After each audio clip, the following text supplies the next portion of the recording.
ইট খোলায় 3 বছর কাম কইরা আমি 13,000 টাকা জমাইছি।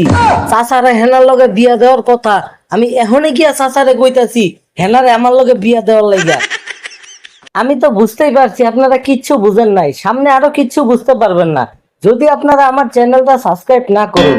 আপনারা আমার চ্যানেলটা সাবস্ক্রাইব করলে তো আমরা একটু ভরসা পাই ভিডিও বানাতে। যাক, হেনারে বিয়া দিয়ে দিলাম, চিন্তা মুক্ত হইলাম। একটা শুয়ারের বাচ্চা বিয়া দেওয়ার কথা আছিল, এই শালার 3 বছর হয়ে যাইব ইট বাটাই গেছে কাম করার লাইগা, এখন পর্যন্ত কোনো খোঁজ খবর নাই। আমার মাইয়ারে কি আমি ভয়াতে বাসায় বাসায় বুড়া বানামু না বুড়ি বানামু? আমি তো কিছুই বুঝতাম পারতাছি না।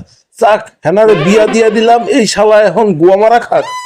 চাচা, এ চাচা, চাচা, হেনা এত সাজানো কেন? আর আমার বাড়িঘর কোথায়? এই গান্দা ঘুরে সকাল সকাল আয়া কয় কি রে, হেনারে আমি বিয়া দিয়ে ফেলাইছি, তুই জানেন থেকে? না চাচা না, বলেন আপনি মিথ্যা বলছেন চাচা। চাচা হেনার বিয়ে হতে পারে না, আপনি মিথ্যা বলছেন। আপনি বলেন চাচা। চাচা আপনি তো আমার পেটের ভিতরে আগুন লাগিয়ে দিলেন চাচা। আমি অনেকদিন ধরে ক্ষুধার্ত চাচা, ইট বাতাতে এত কষ্ট করে কাজ করেছি চাচা। এই তুই কি বিয়া লাগস আমার, যে তোর লগে আমি উল্টা পাল্টা মিথ্যা কথা কমু? হ্যাঁ, হেনারে বিয়া দিয়ে ফেলাইছি। তুমি ঈদ বাতাতে কাজ করছো বাবা, তুমি ঈদ বাতাতে কাজ করলো গিয়া। আমার হেনারে আমি বড় লেভেলের চাকরিজীবীর কাছে বিয়া দিয়া ফেলাইছি, তুমি এখন হ্যান্ডেলিং করো গিয়া। না চাচা না, আমি বিশ্বাস করি না। আপনি হেনাকে কোথায় রেখেছেন চাচা? আপনি বলুন একবার। এই শালা, তোর বিশ্বাস নিয়ে কি আমি বসে রইছি? দেখস না বাড়িঘর সাজানো, এরপরে বিশ্বাস না করলে আমি কি করতে পারি বল তুই আমাকে। আরে ওই চাচা, তুই 3 বছর আগে বলেছিলি আমি টাকা ইনকাম করতে পারলে তুই আমার কাছে হেনাকে বিয়ে দিবি। আমি 3 বছর ইট ভাটাতে কাজ করে পাই পাই করে 13,000 টাকা জমিয়েছি। এখন তুই বলছিস হেনাকে বিয়ে দিয়ে দিয়েছিস। এখন আমি এই 13,000 টাকা দিয়ে কি করব? আমি তো কিছুই বুঝতে পারতেছি না। আর চাচা, তুই আমার সাথে বেইমানি করলি, তোকে আমি দেখে নেব। বাবা, তুমি এই 13,000 টাকা দিয়ে হ্যান্ডেল মারো আর গাঞ্জা খাও, তোমার উপকার হইব। তুমি তো সময় থাকতে হেনারে নিতে আহো নাই, আমি কি করবো তোমার লাগে? আমার হেনারে বুড়ি বানামু, এরপরে তুমিও আসবা না, আমার হেনাও বুড়ি হইব। আমি দিয়া দিছি হেনারে, তুমি এখন হ্যান্ডেল মাইরা খাও গিয়া। না, এটা হতে পারে না, এটা আমি বিশ্বাস করি না, এটা কিছুতেই মানতে পারছি না। হেনার বিয়ে হয়নি চাচা।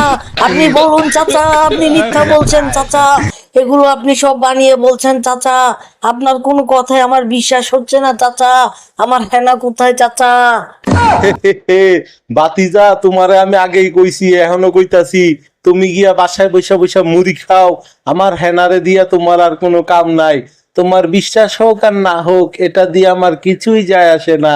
তুমি চলে যাও বাতিজা, হেনাকে তুমি ভুলে যাও বাতিজা।